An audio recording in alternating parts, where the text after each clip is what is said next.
Hello friends, welcome to move on study channel. आप सभी का स्वागत है आपके अपने चैनल मूव ऑन स्टडी में। तो कहते हैं फ्रेंड्स, न हार होनी चाहिए न थकान होनी चाहिए, न हार होनी चाहिए न थकान होनी चाहिए, बस जीत के लिए निकली हो, जीत होनी चाहिए। इतनी शिद्दत से मेहनत करो ताकि हार को भी हाथ से शर्म आनी चाहिए, शर्म आनी चाहिए। तो बिल्कुल फ्रेंड्स, चलिए आज मैं आप लोगों के सामने क्लास 10 का सेट नंबर 3 साइंस फिर से लेके आया हूँ। तो चलिए स्टार्ट करता हूँ आप लोगों के सामने क्वेश्चन बताने के लिए। तो पहला क्वेश्चन आप लोग के बीच ये रहा, यदि आपतन कोण का मान 60 डिग्री है तो प्रवर्तन कोण का मान क्या होगा। तो फ्रेंड्स, आप लोग को कुछ भी नहीं करना, आप लोग को मैं बताया था जितना कोण आपतन होता वैल्यू उतना होता प्रवर्तन कोण का। यानी कि हम लोग प्रवर्तन के नियम में पढ़े हैं, कोण आई इक्वल टू कोण क्या होता है आर, यानी कि एंगल आई और एंगल आर क्या होता है आपस में बराबर होता है। तो फ्रेंड्स, आप लोग 60 डिग्री का बता सकते हैं। क्लियर है।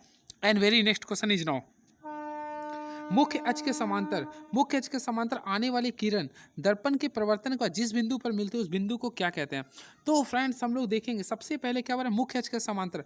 मान लीजिए कि मैं ये सबसे पहले फ्रेंड्स, ये मैं अवतल दर्पण खींच रहा हूँ, ये जो मैं लाइन खींचा इसे बोलते हैं मैं मुख्य अक्ष। यानी कि फ्रेंड्स, ये मान लीजिए मुख्य अक्ष पी हो गया, यहाँ फोकस होता है ये ए सी होता है, और यहाँ पे मान लीजिए अनंत ले आऊँ। अब क्या रहा, मुख्य अक्ष के समांतर। तो फ्रेंड्स, हमने मुख्य अक्ष के समांतर मान लीजिए एक लाइन ले आऊँ, ठीक है। अब ये प्रवर्तन अगर करेगा तो जब भी प्रवर्तन करेगा फ्रेंड्स, तो आप लोग हमेशा याद रखें ऐप से गुजरेगा। अगर ये भी कोई लाइन है तो हमेशा जब प्रवर्तन करेगा तो ऐप से गुजरेगा। अगर ये भी कोई लाइन है तो प्रवर्तन कहाँ से गुजरेगी, ऐप से। तो कोई भी लाइन अगर दर्पण में प्रवर्तन के बाद हमेशा कहाँ से गुजरती है, ऐप से, यानी कि फोकस से गुजरती है। कहाँ से गुजरती है फ्रेंड्स, फोकस है। तो इसका राइट आंसर क्या होगा, फोकस होगा।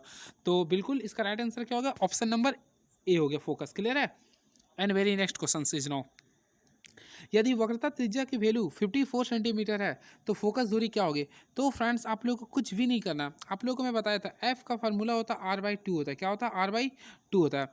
तो यहाँ पे आप लोग देख सकते हैं एफ आर का वैल्यू 54 दिया, इसे हम लोग 2 से डिवाइड करेंगे, कितना गया 27 सेंटीमीटर। यानी कि इसका right answer option number B हो गया। क्या हो गया फ्रेंड्स, ऑप्शन नंबर बी हो गया। क्लियर है।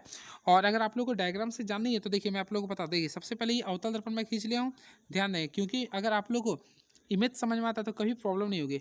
देखिए जो मैं लाइन खींचा इसे बोलता है मुख्य अक्ष।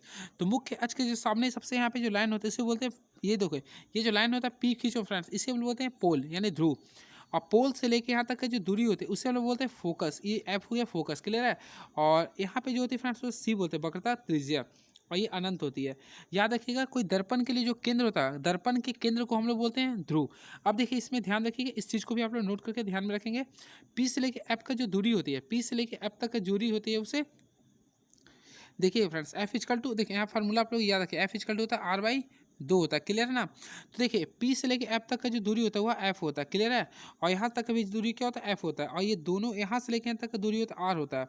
तो फ्रेंड्स, आप लोग पता कर सकते हैं आर इजकल टू क्या आ गया, 2F प्लस एफ, क्या हो 2F हो गया। तो इसके अकॉर्डिंग आप लोग यहाँ पे देखिए क्वेश्चन में आप लोग देख सकते हैं फ्रेंड्स, क्वेश्चन में यानी कि वक्रता त्रिज्या यानी कि इसका वैल्यू दिया था 54 दिया था।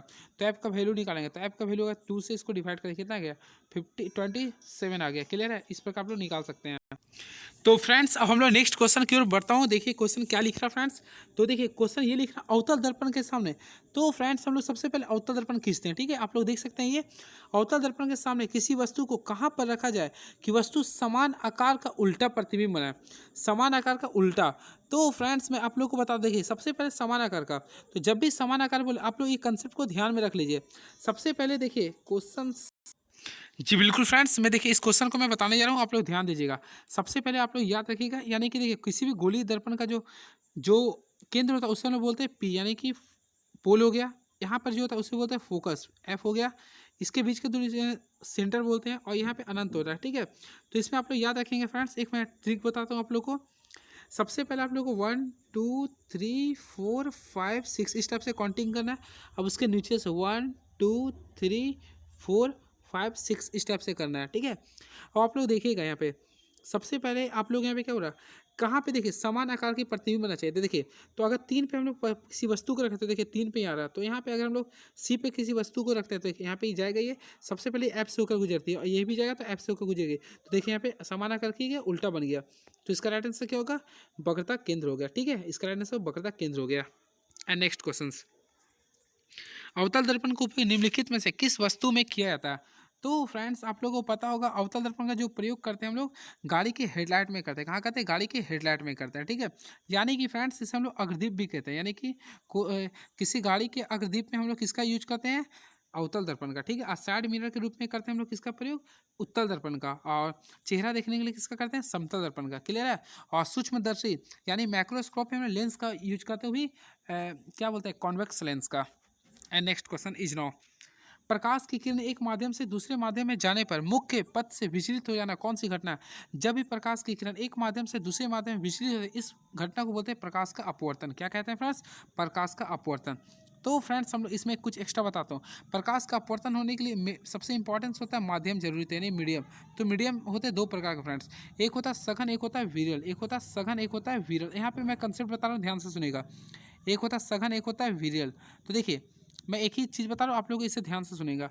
जिस माध्यम में प्रकाश की चाल ज़्यादा होता है, जिस माध्यम में प्रकाश की चाल ज़्यादा होता है उसे हम लोग बोलते हैं विरल माध्यम। क्लियर है?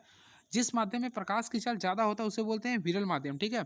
तो सबसे ज़्यादा विरल माध्यम होता है निर्वात, क्योंकि निर्वात में जो प्रकाश की चाल होता है 3 × 10⁸ होता है, ठीक है।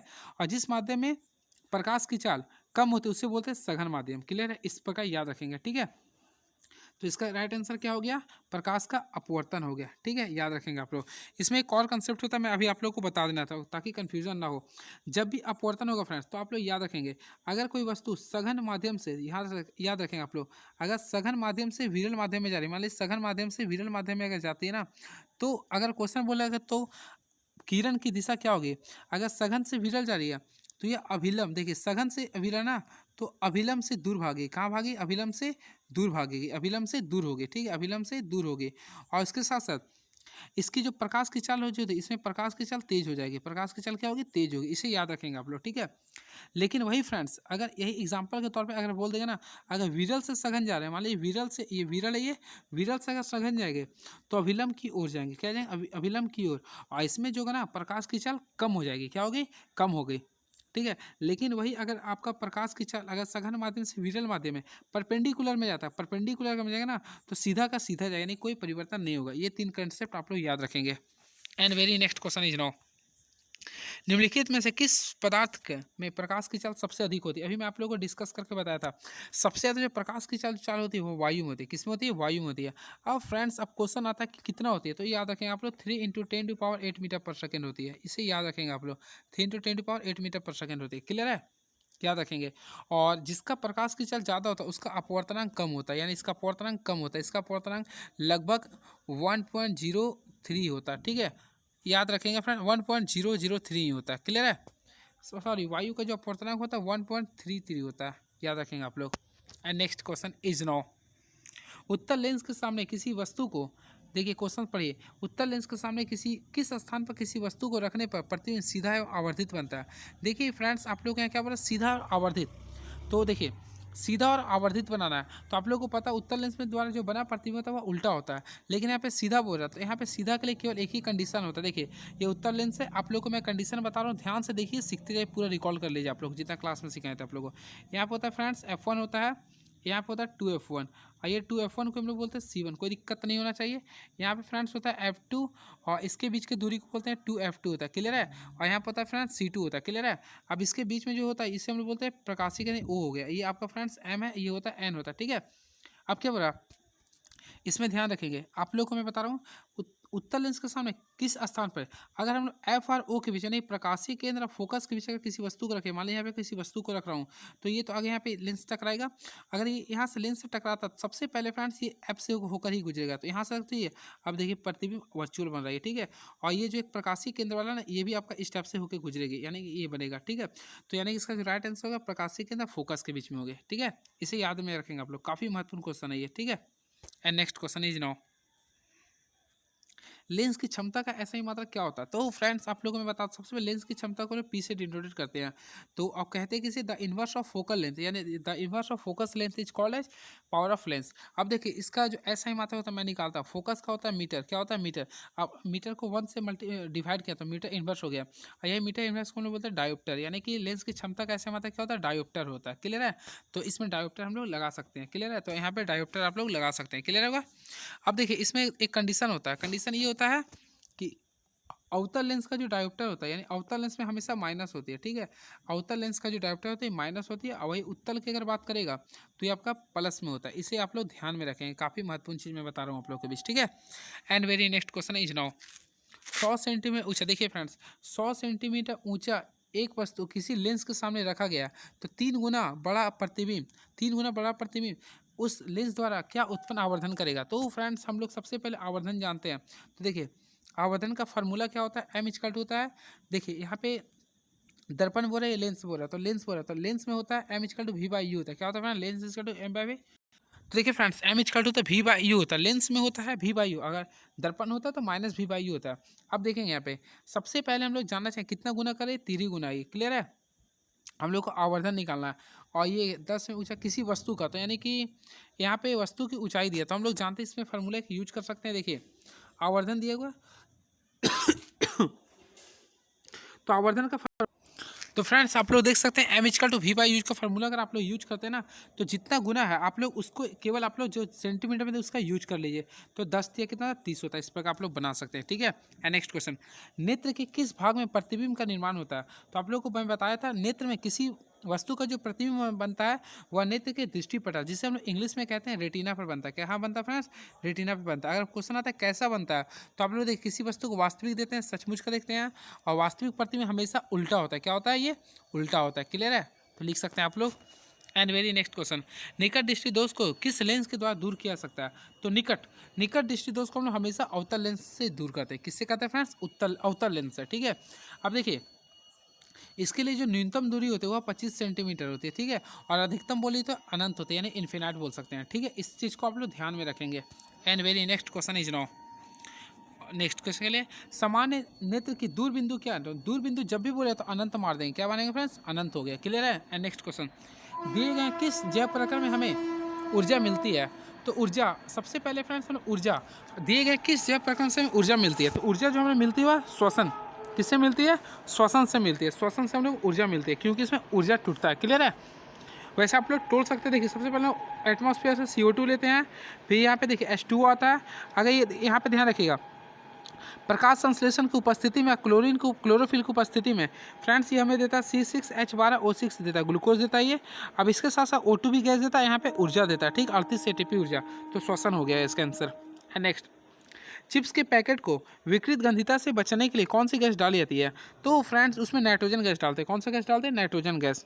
एंड वेरी नेक्स्ट क्वेश्चन, जंग लगना किस प्रकार की अभिक्रिया है। तो जंग लगना एक, देखिए सबसे पहले जंग लोहा में लगता है, तो Fe जो है आपका ना ऑक्सीजन से अभिक्रिया करता है, तो Fe ऑक्सीजन से अभिक्रिया करके फेरक ऑक्साइड बनाता है, यानी Fe2O3 बनाता है। तो इसे हम लोग क्या बोलेंगे, संयोजन अभिक्रिया। क्या बोलेंगे फ्रेंड्स, संयोजन अभिक्रिया, इसे याद रखेंगे, क्लियर है। एंड वेरी नेक्स्ट क्वेश्चन, दिए गए अभिक्रिया में किस पदार्थ का उपचयन हो रहा है। उपचयन है, देखिए उपचयन का आगे अर्थ समझिए। उपचयन में ऑक्सीजन का वृद्धि होती है और हाइड्रोजन की संख्या में कमी होती है और इलेक्ट्रॉन का ग्रहण होता है, क्लियर है। तो देखिए सबसे पहले इक्वेशन दिया, क्या दिया, ZNO ये दिया। तो फ्रेंड्स आप लोग देखें यहाँ पे ऑक्सीजन था, लेकिन इसमें ऑक्सीजन है क्या, नहीं है, तो ऑक्सीजन की संख्या में कमी हो गया, क्लियर है। अब देखिए यहाँ पे कार्बन में यहाँ पे कार्बन मोनोऑक्साइड में ऑक्सीजन की संख्या में वृद्धि हुआ, तो हम लोग क्या बोलते हैं, उपचयन उसे कहते हैं। इसमें कार्बन की संख्या में वृद्धि हुआ, तो देखिए यहाँ पे कार्बन की संख्या वृद्धि हुआ ना, किस में हुआ, C में हुआ।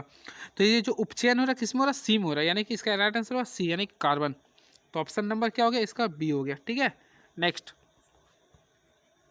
कौन सा रासायनिक समीकरण संतुलित है।